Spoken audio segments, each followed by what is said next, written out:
자, 오늘 인물 강의 요셉 다섯 번째 시간의 말씀을 여러분과 함께 나누려고 합니다. 요셉이 그 바로에게 예언한 대로 애굽 땅에 7년 동안 풍년이 있었고요. 그 다음에 7년의 풍년이 끝나자 정말 요셉이 말한 그대로 기가 막히게 그때부터 7년 동안 흉년이 시작됩니다. 이 흉년은 애굽 땅뿐만 아니라 그 가나안 땅, 야곱과 그의 아들들이 살고 있는 이 가나안 땅에도 흉년이 미치게 되었습니다. 이 흉년이 얼마나 극심한 흉년이었냐고 하니까 오늘 우리가 읽은 42장 1절에서 야곱이 이렇게 말합니다. 그 아들들에게 이렇게 말해요. 너희는 어찌하여 서로 바라보고만 있느냐. 무슨 말입니까? 사람이 여러분 당황하는 일을 만나면 어떻게 돼요? 그냥 넋을 놓고 얼굴을 쳐다보고 있잖아요. 어떻게 할 줄은 모르는 거예요. 방법이 없는 거예요. 얼굴만 쳐다보고 있는 거예요. 그 모습을 보고 이 아버지 야곱이 야, 너희는 어떻게 서로 얼굴만 그렇게 쳐다보고 있느냐? 뭘 좀 해야 되지 않느냐? 이런 말이지 않습니까? 그래서 이 야곱은 그 아들들에게 말하기를 듣자 하니 저기 저 이집트에는 양식이 있다더라. 그들이 살고 있는 이 헤브론에서 이집트까지는 약 400km 정도의 거리입니다. 아마 서울과 부산 정도의 거리였을 거예요. 부지런히 걸어가도 적어도 열흘 이상, 어떤 경우는 한 달 이상 걸릴 수 있는 사실은 그렇게 가깝지 않은 거리였어요. 그러나 그 이집트에 양식이 있다는 소리를 듣고 야곱은 그의 아들들을 이집트로 보냅니다. 자, 근데 재밌는 것은 그 10명의 아들을 보내면서 막내 아들 베냐민은 보내지 않습니다. 우리 4절 말씀 한번 보시겠어요? 4절을 다 같이 한번 읽어보겠습니다. 시작. 야곱이 요셉의 아우 베냐민은 그의 형들과 함께 보내지 아니하였으니 이는 그의 생각에 재난이 그에게 미칠까 두려워함이었더라. 자, 어떤 성경학자들에 따르면요, 이때 야곱은 그의 아들들을 온전히 믿지 않았다고 이야기합니다. 무슨 말이에요? 요셉에게 정확하게 어떤 일이 일어났는지는 모르지만 그 자신의 아들들이 이 베냐민에게도 뭔가 해로운 일을 끼치지 않을까, 그것이 재난이 미치지 않을까라는 구절의 의미라고 합니다. 참 재미있는 가족이에요. 자식은 아버지를 속이고 아버지는 자식들을 믿지 못하고 또 자식들은 자식들 간에 서로 속이고 거짓을 행하고. 성경은 믿음의 조상들의 허물과 약점에 대해서도 있는 그대로 감추지 않고 포장하지 않고 우리에게 드러내주고 있습니다. 자, 이 10명의 아들들이 그 먼 길을 걸어서 여러분 얼마나 배가 고팠을까요? 고향에서도 먹지 못했는데 그 먼 길을 400km나 되는 그 길을 걸어서 이집트로 갔을 때 얼마나 지쳤겠습니까? 딱 가보니까 각 나라에서 수많은 사람들이 벌써 구름대같이 몰려와서는 요셉 앞에 무릎을 꿇고 머리를 조아리고는 양식을 사가는 것이었습니다. 아마 순서가 되었겠죠. 그래서 요셉의 형들은 그 요셉을 알아보지도 못하고 이집트의 총리 대신 앞에 무릎을 꿇고 바닥에 납작 엎드리면서 그에게 절을 하고 양식을 구걸을 합니다. 그때 요셉은 한눈에 알아봤어요. 자신의 그 앞에 무릎을 꿇고 바닥에 머리를 이마에 땅에 맞닿으면서 양식을 달라고 하는 그들이 한눈에 자신의 형들임을 알아보았습니다. 그러나 모른 체하고 요셉은 질문해요. 너희들은 어디에서 왔느냐? 그때 요셉의 형들은 우리는 저 가나안 땅에서 기근 때문에 먹을 양식을 사러 온 사람들입니다. 히브리인들입니다. 근데 요셉은 그때 그 형들을 향해서 이렇게 말합니다. 당신들은 첩자가 분명하다. 간첩이라는 거예요. 이 나라의 허술한 점을 정탐하러 온 간첩들이 분명하다. 당시에 무역하던 많은 상인들은요, 의심 없이 국경을 넘나들었습니다. 장사를 하니까요. 그래서 많은 나라들이 그 상인들을 포섭해서 간첩으로, 첩자로 사용한 예들이 많이 있습니다. 옛날 우리나라의 그 보따리짐 장수들, 보부상이라고 하는데요. 전국 팔도를 돌면서 모든 정보를 모으고 전달하던 어떤 그런 기능도 하지 않았습니까? 그래서 요셉이 그의 형들을 첩자로 모는 것은 사실 이상한 일은 아니었습니다. 그러나 그 형들의 입장에서는 기가 막힌 일이에요. 배고픔을 참으면서 그 먼 거리를 여행을 와서 양식을 구하고 있는데 저 막강한 권력을 가진 통치자, 당대 최고의 통치자인 그 이집트의 총리 대신 입에서 너희는 첩자다, 이 나라를 정탐하러 왔다, 이 이야기를 들었을 때 그 형들의 마음은 틀림없이 물같이 녹았을 것입니다. 그래서 자신들의 무죄를 증명하기 위해서 말을 합니다. 아닙니다. 우리는 다 한 형제들입니다.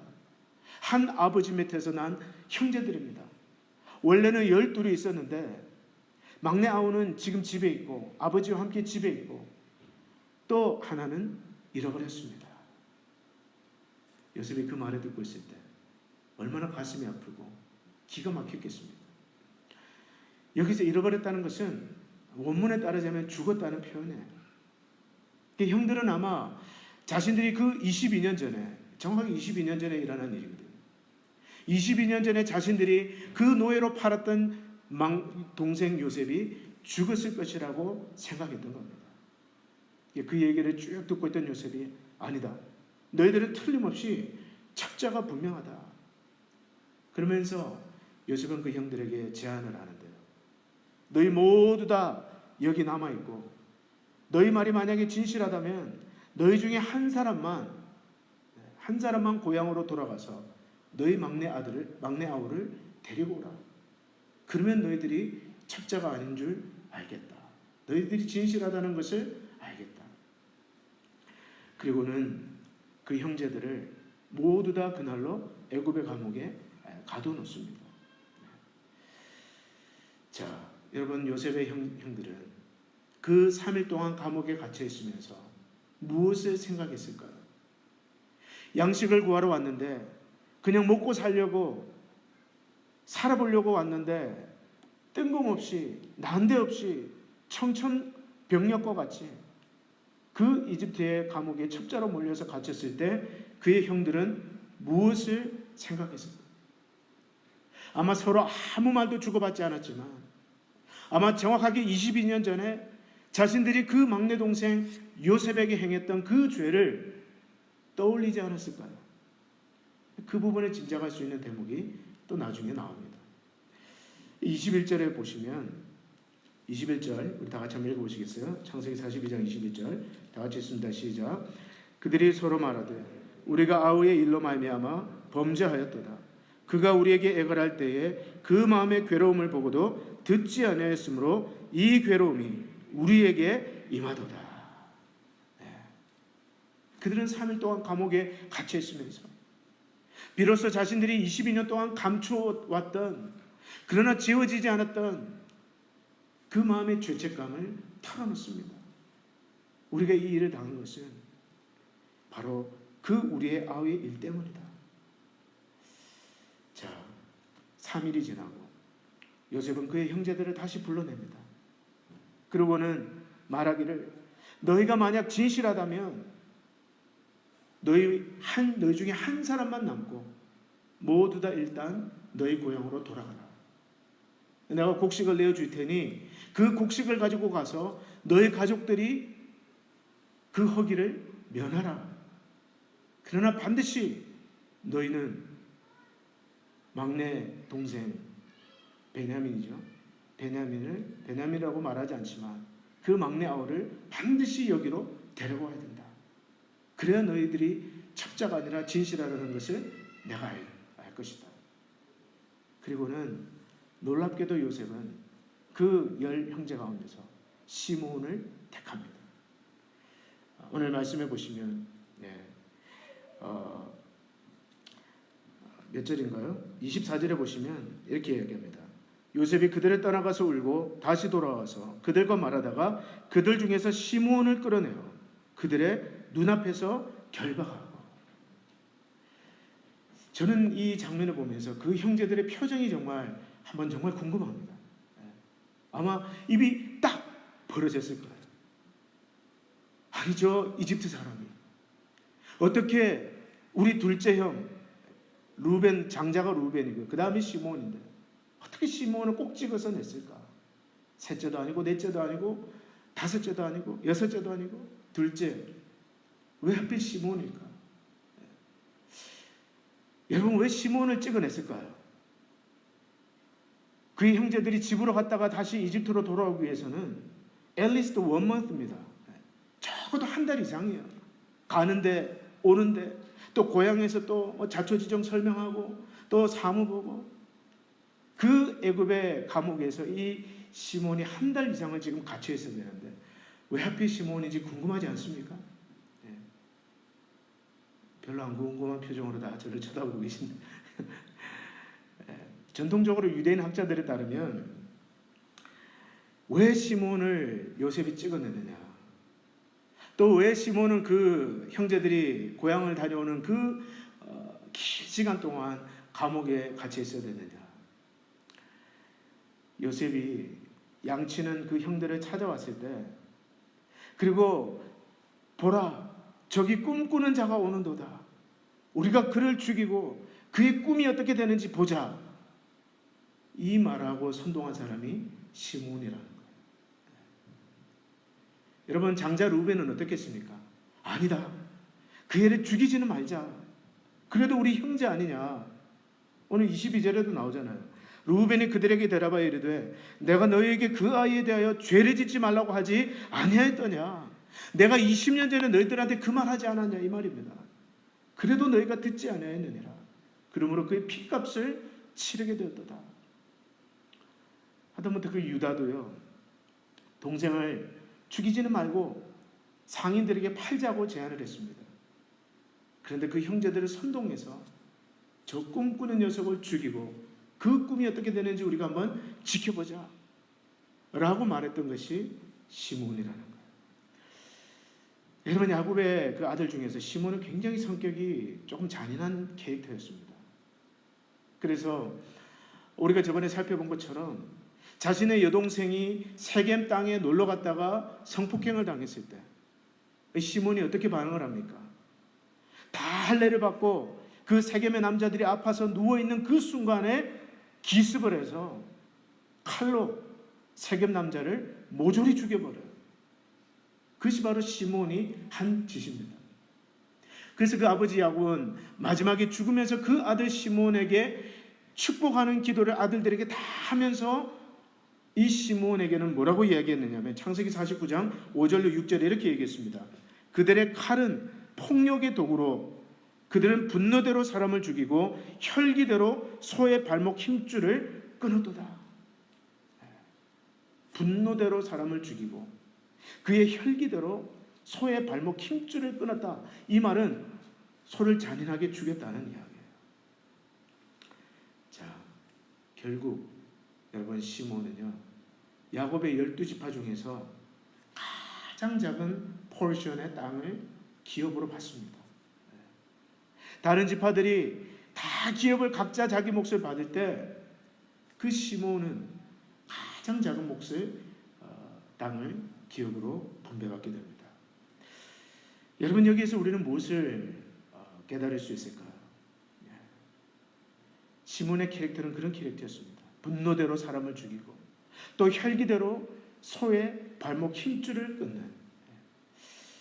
저는 특별히 우리 이 시몬을 보면서 우리 한국 사람들이 교훈을 좀 받아야 된다고 생각해요. 여러분과 저는 한민족입니다. 무슨 말이에요? 혈기가 좀 많은 민족들이에요. 그렇지 않습니까? 누구나 할 것 없이 한국 사람들은 좀 성격이 급하고 또 욱하는 성격들이 다 있습니다. 다 있어요. 아는 것처럼 하지만 다 있습니다. 그래서 여러분, 한국에 보면 보복운전 얼마나 많습니까? 가다가 차가 차선을 방해했다고 차를 딱 세우고는 트렁크 안에 또 뭐가 있어요? 야구방망이가 있어. 트렁크 안에 막 야구방망이를 들고 꺼내서 막 차 위에 올라가서, 물론 미국도 그런 경우들이 있지만은 참 대한민국 사람들, 우리 한민족이 이 당군의 후예들, 우리 아담의 후예들이지만 혈기가 있는 거예요. 여러분, 하나님은 이 혈기를 기뻐하지 않습니다. 오늘 우리가 예수를 믿으면서 정말 조심해야 될 것이 있어요. 그 사람은 너무 잔인해, 너무 냉정해, 너무 무자비해. 적어도 하나님의 백성들은요, 이런 이야기를 들어서는 안 됩니다. 하나님의 백성들은 어떤 이야기를 들어야 됩니까? 오히려 우리는 너그러운 자가 되어야 됩니다. 루벤같이. 우리는 다른 사람을 긍휼히 여기는 마음, 또 동정을 베푸는 마음, 또 불쌍한 마음을 가진 사람으로 인정받아야 되는 것입니다. 하나님이 기뻐하시는 일이에요. 결국 이 시몬은 바로 그 혈기 때문에 가장 작은 기업을 땅으로 받고 또 애굽의 감옥에 갇히는 그런 경험을 하게 됩니다. 자, 이 야곱의 열 형제는 그 시몬을 뒤로 하고 다시 고향으로 돌아간다는 것이 바로 오늘 우리가 읽은 42장의 대략적인 줄거리입니다. 여기서 오늘 우리는 어떤 것을 적용할 수 있을까요? 저는 두 가지를 이야기하고 싶은데요. 첫 번째로 문제를 너무 문제로만 보지 말자는 것입니다. 뭐라고 말씀드렸습니까? 문제를 너무 문제로 보지 말자. 여러분, 요셉이 형들에게 팔려가고 무려 22년이라는 시간이 지났습니다. 아마 하나님의 섭리가 아니었더라면 요셉과 그의 형들은 절대로 다시 만날 일이 없었을지 몰라요. 왜냐하면 형들은 그냥 그 가나안 땅 총구석에 양치는 목동들이었고, 이 요셉은 그때 당시에 최고의 강대국이었던 이집트를 통치하는 총리 대신이었습니다. 이 두 부류가 다시 만난다는 것은 사실 불가능한 일이에요. 도저히 다시 만날래야 만날 수 없는 지리적이고 또 환경적인 상황이었습니다. 그런데 오늘 그 형제들을 다시 만나게 한 것이 무엇입니까? 애굽 땅에 들이닥친 기근이었어요. 기근이었습니다. drought. 흉년이었습니다. 여러분, 기근이 무엇이에요? 기근은 굉장히 고통스러운 것입니다. 그것은 견디기 힘든 것입니다. 저는 감사하게도 보릿고개를 경험해 보지 못했습니다. 근데 아마 여러분들 중에는 한국 전쟁을 거치고 한국이 정말 어려울 때, 먹을 것이 없을 때 보릿고개를 경험하셨던 분들도 계실 거예요. 저는 가끔씩 어릴 때 어르신들이 그때는 먹을 것이 없었다라고 말하면 저는 그렇게 얘기했습니다. 라면을 먹으면 되지.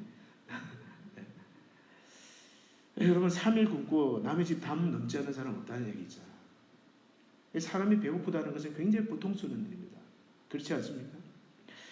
더군다나 그들은 그들의 힘으로는 그것을 해결할 수가 없었어요. 그래서 야곱의 형제들도 서로 그냥 얼굴만 쳐다보고 있었어요. 어떡하지? 어떡하지? 그냥 넋놓고 안절부절, 우왕좌왕, 망연자실. 바로 그 기근 때문에, 그러나 바로 그 기근 때문에 그들은 지금 이집트로 향하게 된 것입니다. 그리고 마침내 그 요셉과 만나게 되고, 그 일이 기회가 되어서 이스라엘 백성들이 이집트로 이민을 가게 되는 그런 놀라운 사건이 일어나게 된 것입니다. 여러분, 하나님 어떤 분이세요? 하나님께서는요, 항상 좋은 일, 좋은 사람, 좋은 사건만 통해서 우리를 인도하시는 하나님이 아니십니다. 여러분들이 창세기부터 요한계시록까지 쭉 살펴보시면 하나님은 때로는 악인들도 들어서 사용하십니다. 바로를 들어서 이스라엘 백성들을 영광스럽게 출애굽하셨고요. 사울을 통해서 하나님은 다윗이라는 놀라운 영적 지도자를 만들어내셨습니다.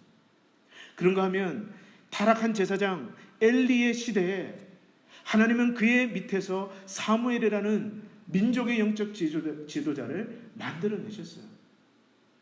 하나님은요, 항상 좋은 일, 좋은 사건, 좋은 사람만을 통해서 우리의 삶을 인도하시지는 않습니다. 오늘도 한번 보십시오. 왜 이 야곱의 아들들이 이집트로 내려가게 됩니까? 무엇을 계기로 그 아들들이 다시 요셉을 만나게 되고, 또 무엇을 계기로 하나님께서 아브라함과 이삭과 야곱에게 주신 그 약속, 언약을 성취하게 됩니까? 바로 기근이에요. 기근이에요. 굶주림입니다. 그 고통을 통해서 하나님은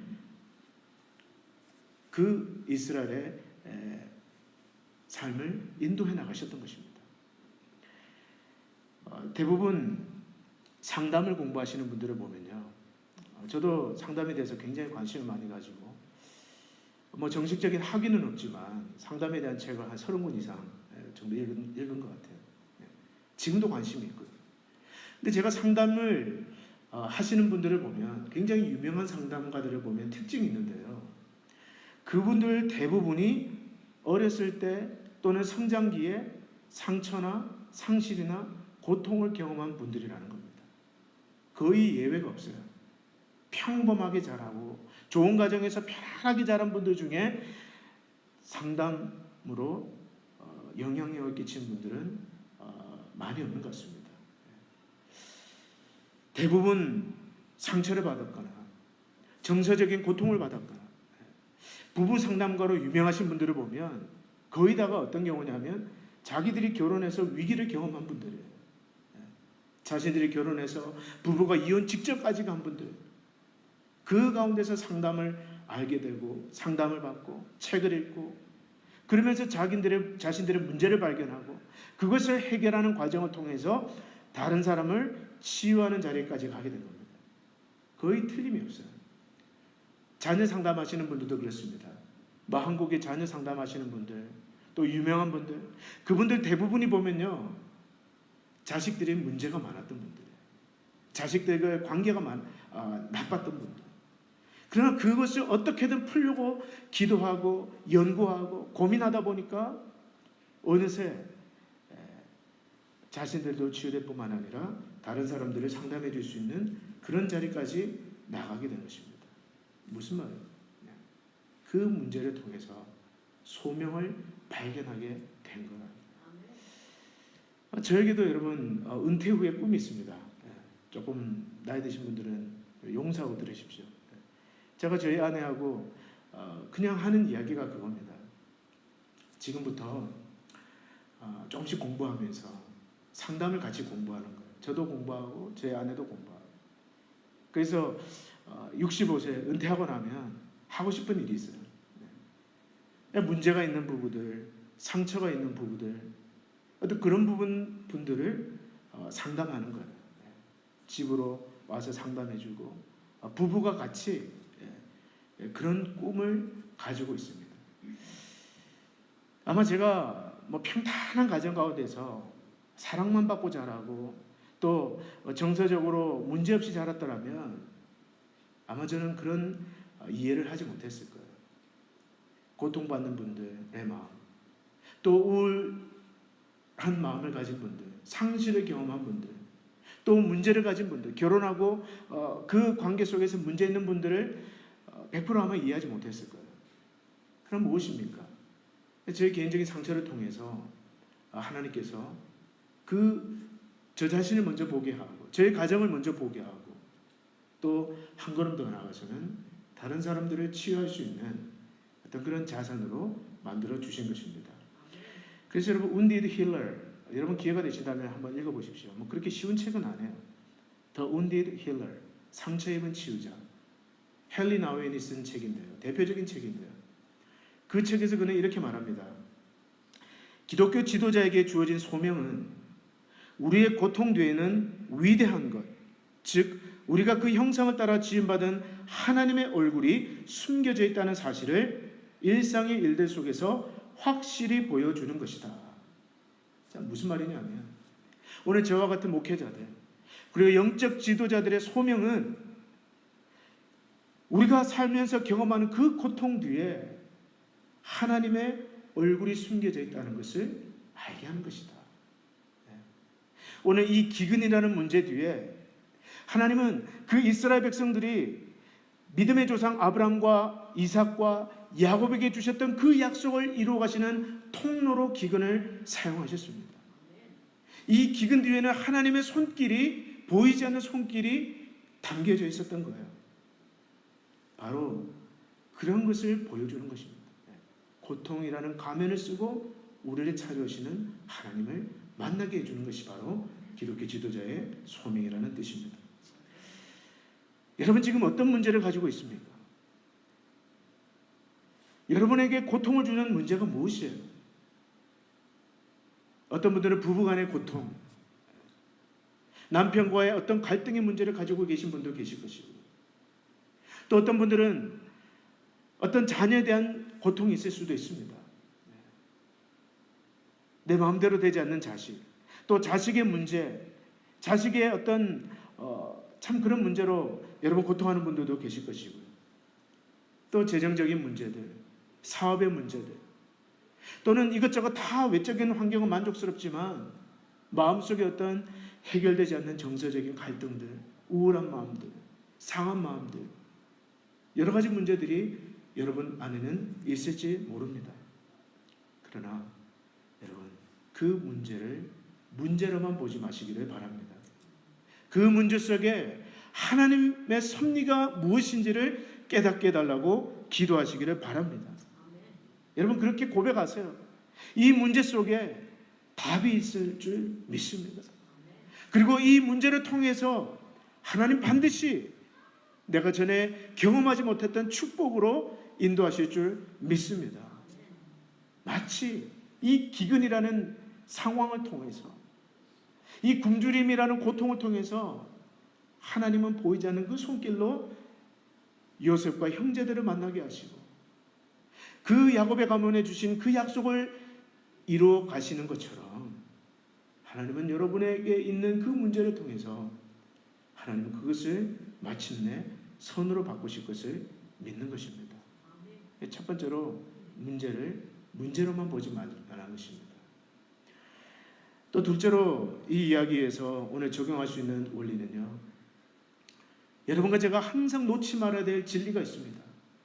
우리가 어떤 문제를 통과할지라도 그것이 자녀의 문제든 부부의 문제든 사업의 문제든 재정의 문제든 관계의 문제든 어떤 문제라도 우리가 놓지 말아야 될 진리가 하나 있는데 그것은 God is faithful all the time. 하나님은 언제나 신실하다는 것입니다. 우리 예전에 부흥회 때 했던 거 한번 복습해 볼까요? God is good. 그러면 all the time. God is good. all the time. 목소리에 메가리가 없으세요, 여러분. 자신 있게. 하나님은 좋으신 하나님입니다. all the time. 그리고 all the time God is good. 하나님은 선하신 하나님이에요. 오늘 요셉의 삶에 그것은 웅변처럼 선포되고 있습니다. 오늘 6절 말씀 한번 보시겠어요? 6절을 우리 다 같이 한번 읽어봅니다. 시작. 때에 요셉이 나라의 총리로서 그 땅 모든 백성에게 곡식을 팔더니 요셉의 형들이 와서 그 앞에서 땅에 엎드려 절하매. 자, 여러분 어디서 많이 본 장면 아니에요? 그의 10형들이 요셉이 애굽의 총리 대신에 그 관을 쓰고 옷을 쓰고 손에는 인장반지를 끼고 지팡이를 짚고 앉아있는 그 보좌 앞에 10명의 형이 와서 이마를 땅에 대고 납작 절을 하는 것입니다. 오늘 창세기 42장 6절에 쓰여진 이 단어 엎드려 절하며, 이것은 히브리어로 샤하, 굴복하다, 스스로 꿇어 엎드리라는 동사인데요, 정확하게 22년 전으로 돌아가서 창세기 37장 7절에 이 단어가 똑같이 쓰였습니다. 요셉이 꿈을 꾸고 와서는 그 형들에게 말합니다. 형들이여, 청하건대 내가 꾼 꿈을 들으시오. 밭에 있는 형들의 곡식당들이 내 곡식단에 엎드려 절하다이다. 똑같은 단어, 똑같은 단어. 그 장면을 본 요셉의 머리에는 한 가지 생각이 스쳐 지나갔는데, 자, 9절 말씀을 한번 보겠습니다. 9절 상반절을 한번 보겠습니다. 9절에 이렇게 말합니다. 요셉이 그들에게 대하여 꾼 꿈을 생각하고. 자, 무슨 말입니까? 22년 전에 하나님이 자기에게 주신 그 꿈, 그 꿈에 형들의 곡식단이 자기 곡식단에게 절을 하는 그 꿈, 그리고 해와 달과 11별이 자기에게 엎드려 절하던 그 꿈이 마침 at the moment, 바로 이 순간에 기억이 난 것입니다. 저는 아마 생각해 보기를, 아마 그날 밤에 요셉은 집으로 돌아가서 하늘의 하나님을 향해서 무릎을 꿇고 얼마나 감사하며 그 하나님을 찬양했을까. 그리고 그가 겪었던 그 상처들, 왜 억울하게 노예로 팔려갔는지, 팔려가서는 그 보디발의 아내의 유혹에 휘둘리게 되고 감옥에서 보낸 그 억울한 시절들이 왜 그런 고난을 겪어야 했는지, 그는 모든 것이 마치 퍼즐이 쫙 맞춰지듯이 한눈에 다 이해되기 시작했을 것입니다. 아, 하나님께서 바로 오늘을 위해서 형들을 사용하셨구나. 하나님께서 바로 이 오늘을 위해서, 전능하신 하나님께서 얼마든지 막으실 수도 있었고 얼마든지 구해주실 수도 있었는데, 하나님 그렇게 하지 아니하시고 형들의 손에 노예로 팔려오게 하시고, 그리고는 그 애굽의 감옥에서 수년을 보내게 하시고, 내가 고통 속에 부르짖을 때 하나님께서 응답하지 않는 것처럼 하셨던 이유가 바로 오늘을 위함이었구나. 무슨 말이에요? 그가 경험했던 그 고통이 그날로 해석되기 시작하는 것입니다. 몇 년 만에요? 22년 만에. 여러분, 여기에 우리가 붙들어야 될 의미가 있습니다. 여러분, 눈앞에 우리가 경험하는 어떤 고통들, 또 우리가 경험하는 어떤 상실의 문제들, 여러분 너무 당장에 이해하려고 달려들지 마세요. 그것이 이해되지 않는다고 너무 오늘을 고통 속에 보내지 마시기를 바랍니다. 요셉에게는 22년이 걸렸어요. 그 모든 한 조각 한 조각의 퍼즐들이 쫙 맞춰져서 한눈에 들어오는 그 순간까지 22년이 걸렸다는 것을 여러분 기억하시기를 바랍니다. 중요한 것은 무엇입니까? 우리가 어떤 고통의 밤을 지나갈지라도 이것 하나를 신실하게 붙잡는 것. 무엇입니까? 하나님은 신실하시다. God is faithful and God is good all the time. 무슨 말이에요? 내가 내 지혜로 이해가 될 때든 이해가 되지 않든 내 삶을 향한, 우리의 자녀들을 향한, 또 우리 가정을 향한 하나님의 그 사랑은 신실하시다는 것을 믿는 것입니다. 우리는 모르지만 하나님은 아세요. 우리는 왜 그 고통을 겪어야 했는지, 왜 내가 그런 인간을 만나야 했는지, 왜 내가 그런 사건을 경험해야 했는지 우리는 당장에 모를 수가 있습니다. 그래서 우리는 불평하고 때로는 원망하고 때로는 침륜에 빠지기도 합니다. 그러나 하나님은요, 이유도 하시고 또 엔딩, 그 결말이 어떠할지 하나님은 아시는 하나님이에요. 그래서 마지막에 반드시 저와 여러분들로 하여금 하나님을 찬양하게 하실 것입니다. 여러분 이걸 붙들어야 돼요. 하나님의 신실하심을 믿는 사람들은요, 반드시 마지막에 감사하게 될 줄 믿는 것입니다. 네. 바로 그런 어떤 감격, 찬양을 요셉의 삶에서 보는 것입니다. 그러므로 여러분, 오늘 눈앞에 되어지는 일들, 오늘 여러분들의 눈앞에서 일어나는 일들로 너무 안절부절하지 마십시오. 소리를 내며 흐르는 그 시냇물과 같이 하지 마시고, 여러분 큰 강을 한번 보세요. 저는 우리 트러키 리버도 참 좋아하지만 그 세크라멘토로 가면 아메리칸 리버인가요? 그 큰 강이 그 도시를 통과하면서 여러분 요란하지도 않습니다. 소리 없이 흐르지 않아요. 저는 우리 그리스도인들의 삶의 태도가 그래야 된다고 믿습니다. 하나님의 목적이 분명하다. 물은 산을 넘고 골짜기를 타고 내려가서 주께서 정하여 주신 곳으로 흘러가나이다. 그러나 흘러가는 그 순간에 자신의 모든 것을 맡기는 거예요. 하나님의 신실함을 믿고 맡기는 것입니다. 사랑하는 여러분, 오늘 우리가 이 창세기 42장에 요셉의 이야기를 통해서 알 수 있는 것은 무엇입니까? 첫째로, 문제를 너무 문제로 보지 마십시오. 문제 속에 담긴 하나님의 섭리를 구하시기를 바랍니다. 이 문제를 통해서 하나님 나에게 무엇을 깨닫기를 원하십니까? 그리고 비록 시간이 걸린다 할지라도 당장 내 눈앞에서 되어지는 일만 보고 조바심 내고 안절부절하고 허둥지둥하지 마시고 어느덧 모든 것을 아시는 그 하나님 앞에 기도의 무릎을 꿇으시기를 바랍니다. 반드시 마지막에는 하나님께서 감사하게 하실 줄 믿습니다. 다 같이 기도하겠습니다. 하나님 아버지, 오늘 요셉과 그의 형제들이 만나서 또 22년 만에 그들이 만나는 이 만남을 통하여 우리 삶의 교훈을 받기를 원합니다. 오늘 우리 가운데는 여러 가지 문제들을 안고 이 자리에 앉아있는 분들, 또 문제를 안고 살아가는 성도님들이 있습니다. 그러나 오늘 우리 믿음의 눈을 열어주셔서 하나님께서 예배하고 계신 그 큰 그림을 믿음으로 바라보게 하여 주시옵소서. 그리고 하나님은 신실하시기에 당장은 내 이성으로 이해되지 않는다 할지라도 반드시 그분의 선하신 빛 아래 모든 것을 이해할 날이 오게 될 줄 믿습니다. 믿음으로 기도하게 하시고 믿음으로 인내할 수 있도록 도와주시옵소서. 예수 그리스도 이름으로 축복하며 기도합나이다. 아멘.